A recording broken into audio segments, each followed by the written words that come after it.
Now, looking at the title of this video, you might think that this wasn't supposed to go with Pokemon Month last year, and you'd be right. But since I'm a piece of shit, I ran out of time, and now I'm doing this at practically the last possible second. I'm gonna be putting out those videos afterwards though, including another video about this game that was supposed to come out before this one. I'm doing this because I have something I really feel I have to say that you can probably see in the title. With that said, let's begin.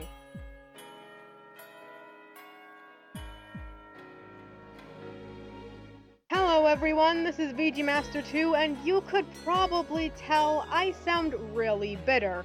That's because, well, I am.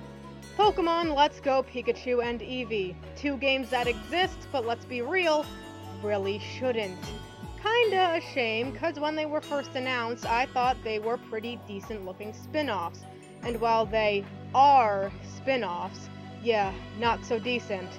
I'm gonna really get into why in a minute, but first I want to talk about some other bullshit this game does.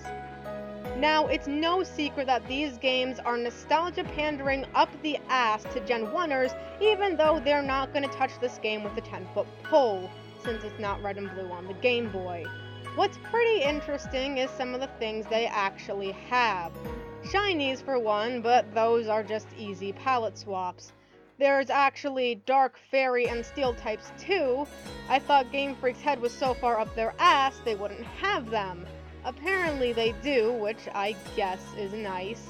The strangest of them all, really, is Mega Evolution. Last time I checked, Game Freak wanted nothing to do with this mechanic, but now they seem to be really pushing it. Huh, that's a little weird, don't you think?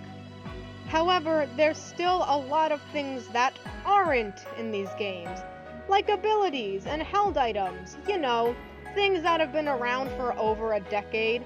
Also, 3/4 of the entire Pokemon roster. This makes things weird, cause Game Freak is marketing this game like an important Bridge the Gap game. So tell me, how is this a Bridge the Gap game if the bridge collapses when you're not even halfway across? It's almost like maybe the big, powerful Game Freak might be lying. What a concept, am I right? But you know, that's just minor shit. Small problems that can be explained with the simple, well, it's a spin-off. But not these. The first one is pretty big and quite important, but not as much as the next one, so this is going first. Let's talk about the Pokeball Plus. Now, this item is a fusion of the Pokemon Go Plus and the Poke Walker. Now that's pretty cool until you realize that it's $50 fucking dollars. Now let me remind you folks that the Poke Walker, the thing that came with Heart Gold and Soul Silver, and was actually one of the most accurate pedometers at the time, was free with the games. And the Pokemon Go Plus was $35. That's still expensive for a piece of shit, but keep in mind that that was the price of Mighty Number 9 with its DLC.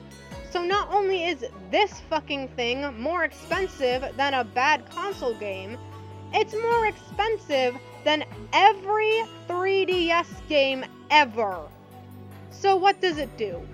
Obviously, it's a 3D Pokewalker, but it's also a controller, even though you already have at least two. And it has Mew. You know, the legendary that depending on where you live, you could already have at least 4 of. So not only is this practically useless, it also paywalls you out of a legendary. Good fucking job, Game Freak. Are you proud of yourself? Before I reach my next point, the big point, let me just exposit some shit. This game was completely fine until E3. It was there where we learned that you can't get into the first gym unless you show the guy in front a grass or water type. Now it's been confirmed that you don't need to use them since, oh yeah, your PC's portable now. Let's see how long that lasts. But that was not the problem. That was never the problem. The problem is that you have to show it to them in the first place. Let me remind you that in any other Pokemon game, you were able to make your own decisions and do what you wanted. You were never stopped from doing anything or forced to do something for anything outside of minute story purposes that flowed quickly into each other. They never halted the game. There is no excuse for this. Every other time, people had to teach themselves. I had to teach myself how to play the games. Everyone had to, game after game, and you didn't need to know everything about everything to be good at it. Now is the easiest time to learn. You look it up on Google and you're done. Instant knowledge. But in this game, you can't. If you want to do things your own way, you're not allowed to anymore. You don't have what Mr. Game Freak wants of you? Too bad. Time to waste your time getting a grass or water type. And maybe it won't take that long, but the point is that you shouldn't have to waste your time at all. But the most important part is that this shows me something. It shows me that Game Freak, as a company, does not respect anyone's independence, intelligence, and ability to make their own rational decisions. That leads me to the point of this video. Don't buy these games. Don't let your friends buy these games.